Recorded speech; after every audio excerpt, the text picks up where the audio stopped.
Well, I think art is one of the few ways where you can break free from predeterminations and premises. Um, Art is nothing that accepts rules from anywhere. So the only way to walk new pathways and to break free from, like I said, predeterminations is art. Artists are, I think, this group of people who walk the new pathways and give other people the bravery to also change their way of thinking. It also shows, even like if it's in words or if it's in pictures or in any other way, it opens perspectives that maybe somebody hasn't thought before without seeing that piece. And so I think it's a very, very important thing to just keep creating, to not limit yourself to the predeterminations, what art actually is. I always love this. It's kind of like the irony of it, that people will try to tell you what is art and what is not, because art is the only thing that doesn't accept definition. And so I want to encourage people to just do whatever they feel like expressing. You never know if you have your group of people that feel exactly the way you do, and they feel encouraged to spread, like kind of in like the Fonzie scheme, where like you start a spark. It can be as small as, I don't know, an Instagram reel, and you inspire people to go their own way and do their own thing. So you kind of like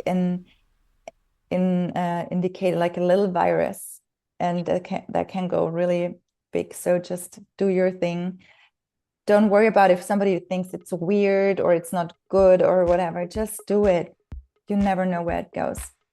I don't think it is a coincidence that Tanya took off and her work resonated as quickly and caught fire as fast as it did, because people are ready to receive her work. Not only is it exquisitely executed and beautifully expressed, but we have to give credit to the fact that people are waking up to the notion that they're ready to see and look within, and her messaging is so important, right? And this is all artists are doing. We're all coming up with different ways to share and express what is already in the collective unconscious. This is not me saying all of this. This is the collective unconscious wanting to be heard.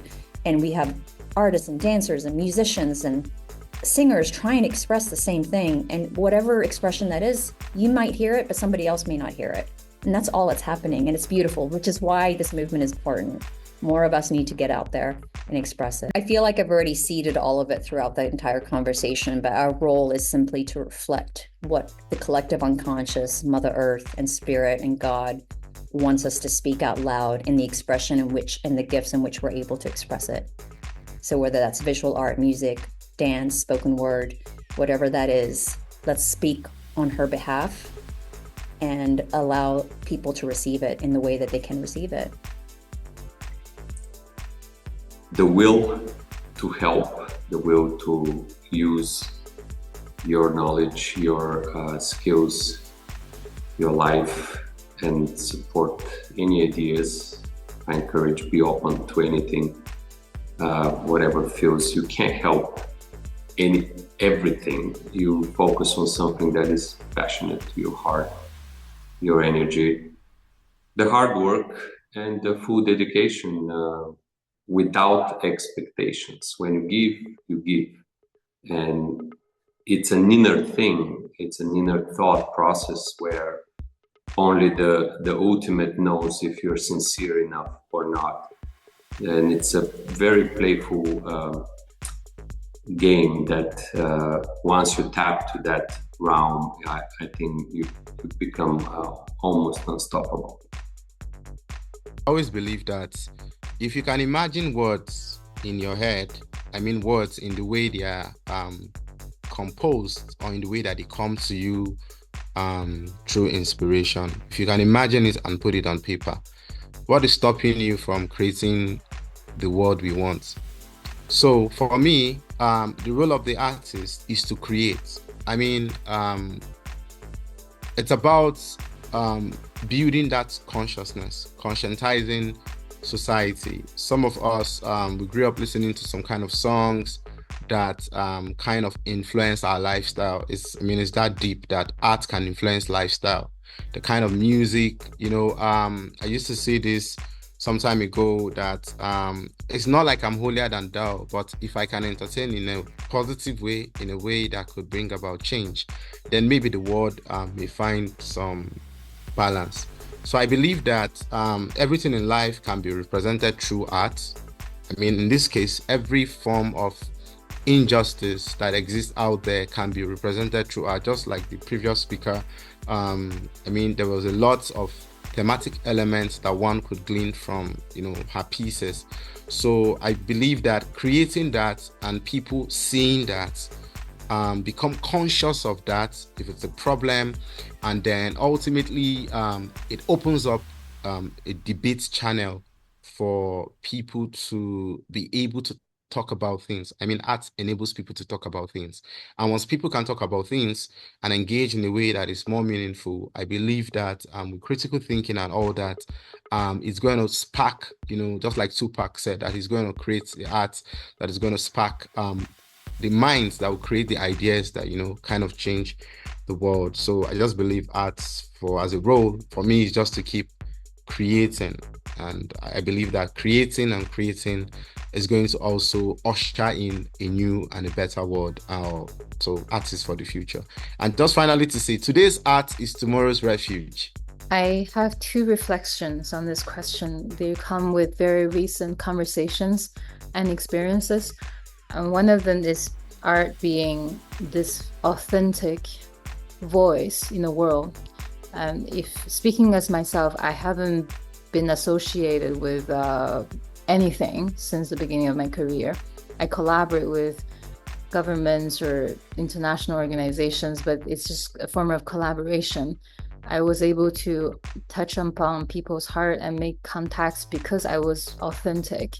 When I talk about water, I'm not shy to express my disappointment, my pain, and also my hope. I think there's something in me that is, I think the goal is to bring hope, because I come from as I mentioned, a very devastated mental health state, and I also know how many young generations are suffering due to the anxieties of climate change.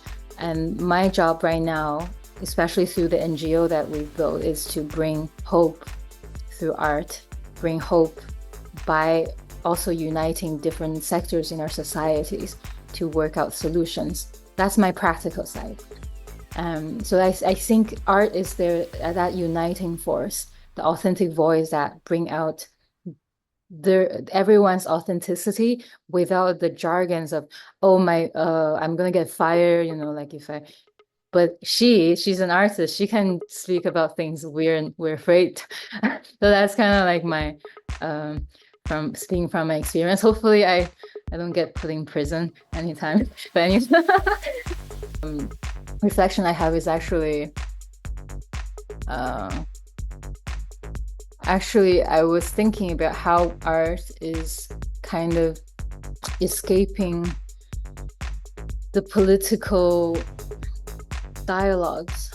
Okay, this is something I am not yet ready to formulate properly in words, because water is a very politicized topic, regarding wars, water and peace. Water has to, as a human, we can pretend that we're neutral, but in reality, there might not be neutrality. There's only good and bad. So how would I choose, right? As an artist, when in a war, what would the water say if I am the water in this reservoir of a city and I get polluted because the army wanted to attack this neighborhood, right? There is truth in this story. There's evil and there's good. So I believe art is also can be a channel for truth.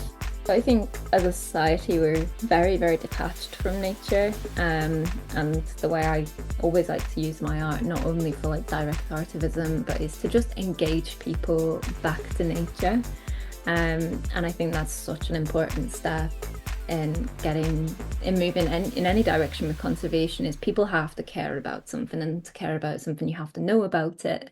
So it's that fundamental bridge, I think, because art opens dialogues and it invites you to come to your own thoughts and conclusions as well, in ways that maybe visual photos, people can find it easier to scroll past. Maybe you see harsh images of animals entrapped in plastic, and we don't want to see them, you know. People are trying to switch off, but an artwork can kind of invite you to think about that yourself without pushing it in your face in the same way. It's this different approach that I think is really important.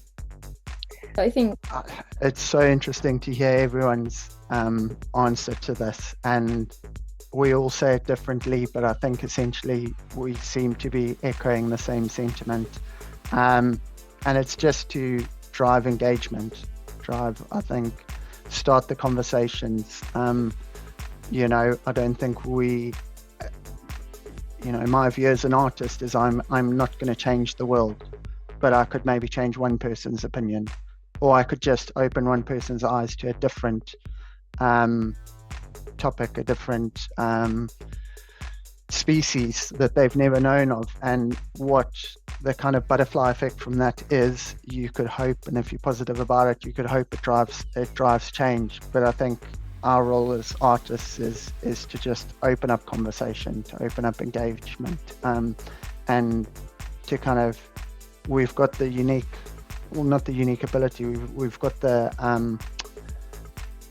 unique place and kind of the opportunity to use our skills to open up that conversation. And I think it's something that we shouldn't take for granted, you know, and try and put ourselves out there and at least start talking about things that we're passionate about, and hopefully that kind of moves on and transfers into change.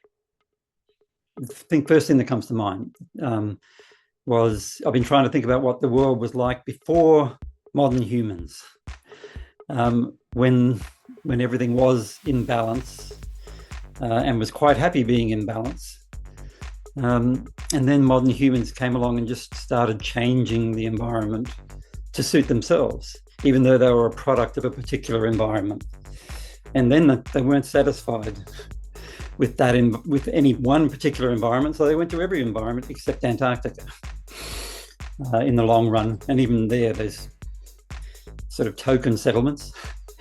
And yeah, so it's hard to imagine what it would have been like.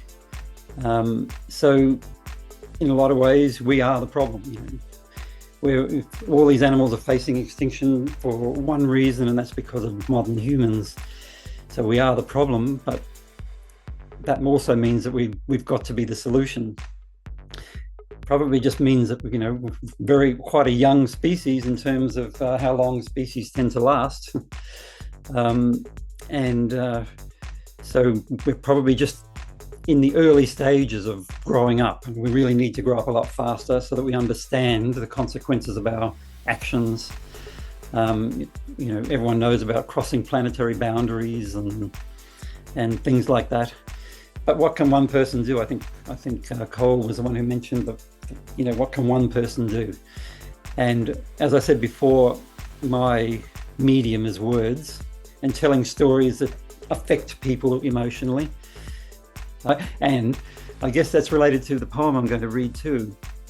Just, you know, if one person can affect one person, and then some others, then a lot of people go out and do the same thing. A lot of artists go out and do the same thing, like all the artists on this panel. We're all doing that sort of all day, every day, trying to get these messages out there. Then, you know, you can see that ripple effect. You can see the numbers building. And I think I mentioned something about that in my poem, The 1 Million.